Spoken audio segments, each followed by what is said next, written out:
Oregon has just broken its all-time wildfire record, with 2 full months of fire season still ahead of it. Nationally, the U.S. is sitting at Preparedness Level 5, the highest tier there is, meaning firefighting resources across the entire country are stretched to their limit. A dozer operator has died fighting one fire in southern Oregon. A wildfire jumped a lake in Washington and is now burning on both shores at once. And in Spokane, more than 900 homes and buildings have been damaged or destroyed by fires that started inside city limits. I'm going to walk you through every major fire burning right now across Oregon and Washington, what's driving it, and what you need to do if you're anywhere near one of these fire zones. Let's get into it. Let's start with the numbers because they're staggering. Oregon has now confirmed its worst wildfire season on record. As of this week, roughly 2 million acres have burned statewide, surpassing the previous record set back in 2024. And fire officials say the most dangerous stretch of the season, August and September, is still ahead. Zoom out further, and it gets worse. Nationally, the U.S. has now burned more than 6 million acres year-to-date, according to the National Interagency Fire Center's latest situation report, well above the 10-year average for this point in the season. The national preparedness level has been sitting at level 5, the maximum, since mid-July. That means when a new fire starts today, it may not get the same air and ground response it would have gotten back in June, simply because there aren't resources left to send. The Northwest region alone has roughly 50 large, uncontained fires and nearly 20,000 personnel assigned. This is one of the most severe fire seasons the region has seen in decades. Let's start with the fire carrying real human cost right now. The Wright Spring Fire, burning in the Fremont-Winema National Forest near Sprague River in Klamath County, has grown to nearly 47,000 acres and remains at 0% containment. It started August 5th, and its cause is still unknown. This fire has already taken a life. Jason Ensign, a 47-year-old dozer operator working the fire line in the Yahweh Plateau area, was killed when the fire made a sudden, extreme run driven by a fast-moving weather event. Governor Tina Kotek has invoked Oregon's Emergency Conflagration Act for this fire, which pulls in additional structural firefighting resources from outside the immediate area. Multiple Level 3 Go Now evacuation zones are in effect, along with a number of Level 2 and Level 1 zones stretching through the Sprague River, Bliss Road, and Skeene Ranch Road areas. Road closures are in effect on Sprague River Road and Bliss Road. If you're in Klamath County, this is one to watch closely. Now to Washington State and the most resource-intensive fire in the entire region.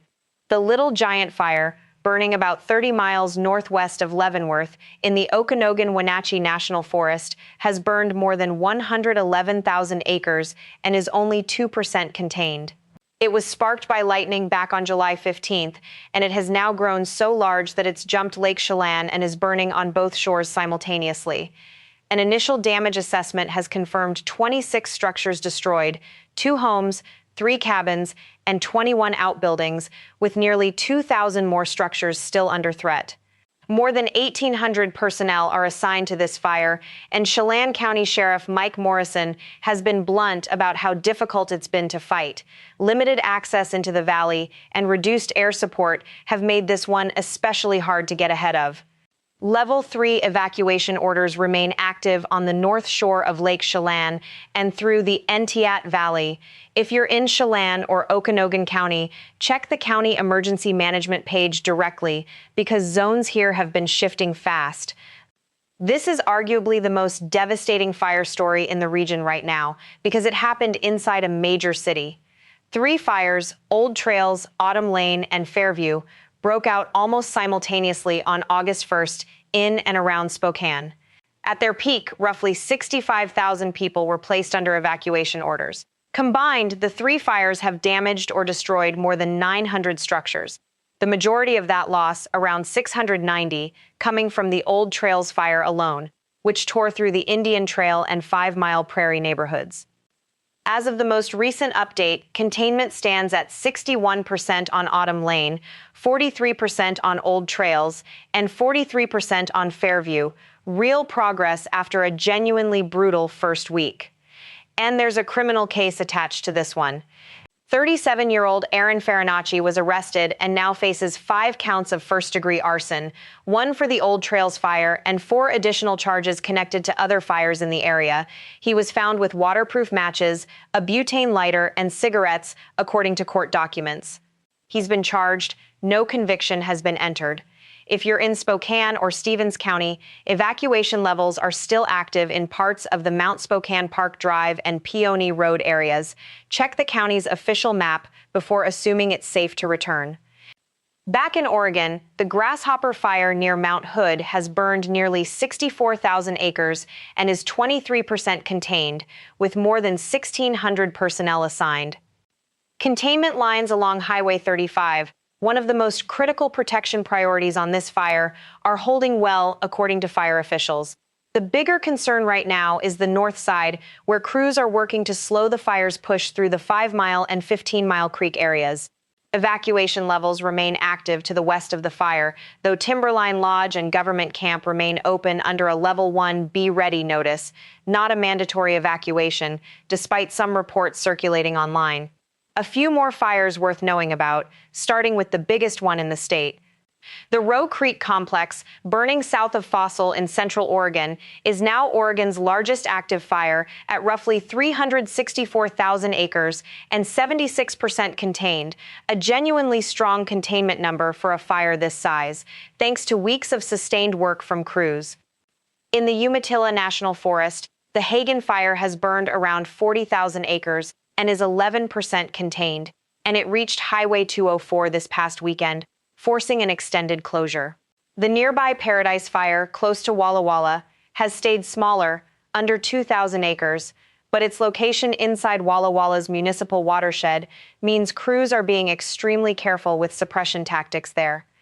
Beyond that, there's a long list of additional large fires burning across both states right now, from the Big Grass Fire in eastern Oregon to the Ptarmigan, Three Queens, and Modrite fires in Washington, along with several fires burning inside North Cascades and Mount Rainier National Parks. We'll leave links to live incident trackers in the description so you can check the specific fire nearest you. Now, what this means for anyone living in the region, even outside the immediate fire zones. Oregon's Department of Environmental Quality has active air quality advisories covering more than a dozen counties, from Baker and Klamath to Hood River and Wasco. In Washington, the National Weather Service in Spokane has issued similar advisories across central and eastern parts of the state, and smoke is expected to persist through this entire week. If you're in an affected area, stay indoors when air quality is poor, run your HVAC on recirculate rather than fresh air intake, and use a HEPA air purifier if you have one. If you have to go outside, an N95 or KN95 mask is genuinely useful, and this matters most for kids, older adults, and anyone with asthma, heart disease, or another lung condition. Weather-wise, there's no meaningful relief coming.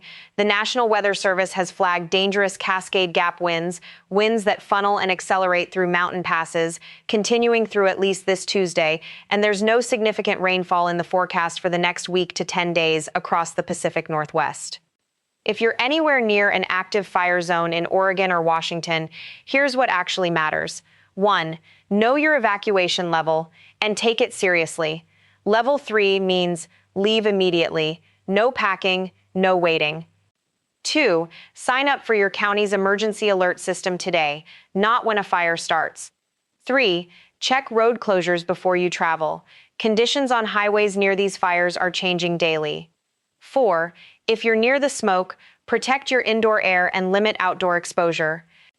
And 5, check on neighbors, especially anyone elderly or without reliable transportation, before a fire is bearing down. This is a genuinely fast-moving, dangerous fire season, and the numbers you heard today could shift significantly within 24 hours. We'll keep updating this channel as new official data comes in.